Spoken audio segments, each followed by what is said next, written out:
Acts chapter 27.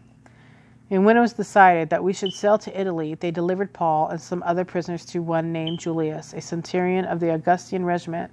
So entering a ship of Adramyttium, we put to sea, meaning to sail along the coast of Asia. Aristarchus, a Macedonian of Thessalonica, was with us. And the next day we landed at Sidon, and Julius treated Paul kindly, and gave him liberally to go to his friends and receive care. When we had put to sea from there, we sailed under the shelter of Cyprus, because the winds were contrary. And when we had sailed over the sea, which is off Cilicia and Pamphylia, we came to Myra, a city of Lycia. There the centurion found an Alexandrian ship sailing to Italy, and he put us on board.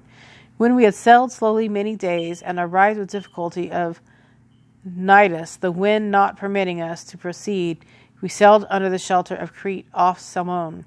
Passing it with difficulty, we came to a place called Fair Havens, near the city of Lycia. Now when much time had been spent, and sailing was now dangerous, because the fast was already over, Paul advised them, saying, Men,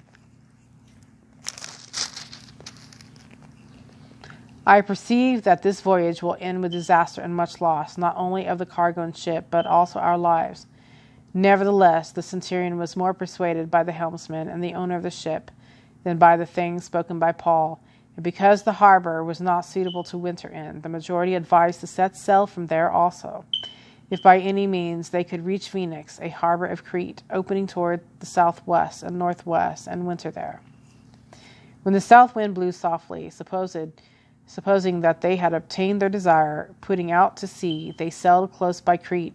But not long after, a tempestuous head wind arose, called Euroclydon. So when the ship was caught and could not head into the wind, we let her drive, and running under the shelter of an island called Clauda, we secured the skiff with difficulty. When they had taken it on board, they used cables to undergird the ship, and fearing lest they should run aground on the Syrtis sands, they struck sail, and so were driven. And because we were exceedingly tempest-tossed the next day, they lightened the ship. On the third day we threw the ship's tackle overboard with our own hands. Now, when neither sun nor stars appeared for many days, and no small tempest beat on us, all hope that we would be saved was finally given up. But after long abstinence from food, then Paul stood in the midst of them and said, Men, you should have listened to me, and not have sailed from Crete, and incurred this disaster and loss.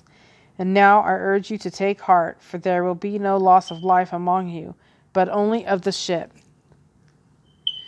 For there stood by me this night an angel of God, to whom I belong, and whom I serve, saying, Do not be afraid, Paul. You must be brought before Caesar, and indeed God has granted you all those who sail with you. Therefore take heart, men, for I believe God that it will be just as it was told me. However, we must run aground on a certain island. Now when the 14th night had come, as we were driven up and down in the Adriatic Sea, about midnight, the sailors sensed that they were drawing near some land, and they took soundings and found it to be 20 fathoms. And when they had gone a little further, they took soundings again, and found it to be 15 fathoms. Then, fearing lest we should run aground on the docks, they dropped 4 anchors from the stern, and prayed for day to come. And as the sailors were seeking to escape from the ship, when they had let down the skiff into the sea, under pretense of putting out anchors from the prow, Paul said to the centurion and the soldiers, Unless these men stay in the ship, you cannot be saved. Then the soldiers cut away the ropes of the skiff, and let it fall off. And as day was about to dawn, Paul implored them all to take food, saying, Today is the 14th day. You have awaited and continued without food, and eaten nothing. Therefore I urge you to take nourishment, for this is for your survival, since not a hair will fail from the head of any of you. And when he had said these things, he took bread and gave thanks to God in the presence of them all. And when he had broken it, he began to eat. Then they were all encouraged, and also took food themselves. And in all we were 276 persons on the ship. So when they had eaten enough, they lightened the ship and threw out the wheat into the sea. When it was day, they did not recognize the land, but they observed a bay with a beach onto which they planned to run the ship if possible. And they let go the anchors and left them in the sea. Meanwhile, losing the rudder ropes, and they hoisted the mainsail to the wind and made for shore. But striking a place where two seas are met, they ran the ship aground, and the prow stuck fast and remained immovable. But the stern was being broken up by the violence of the waves, and the soldiers' plan was to kill the prisoners, lest any of them should swim away and escape.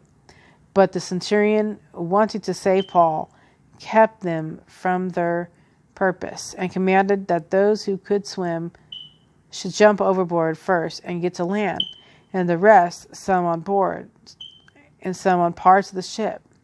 And so it was that they all escaped safely to land.